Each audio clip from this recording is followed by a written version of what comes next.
Ngayon po, sisimulan po namin, nandito na po kami, pupunta na po kami doon sa barangay. Beta Iwanay. Kagtotoon? Kagtotoon!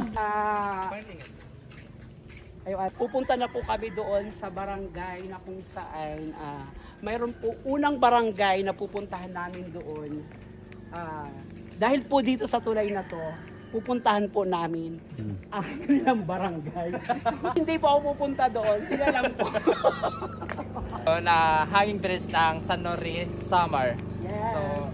So before po, nandoon po kasi yung unang tulay nila. Yung kung makikita po natin, nandoon po yung unang tulay, parang sira na po yata. So ito po yung bago nilang tulay ngayon para makapunta doon sa ibang barangay. So nandito na po kami sa gitna. Nakakatakot, grabe. Hindi ka nalay mo sa wala. Hoy! Ayawanay! Ayawanay! Ayawanay! Ay, pagbayuga. Okay. Ay, pagbayuga. So, ayan po, kung makikita po ninyo, nandito po kami nasa gitna na kung saan malapit na kami doon tumawid doon sa pupuntahan naming barangay. So, pupunta ba tayo? Hindi.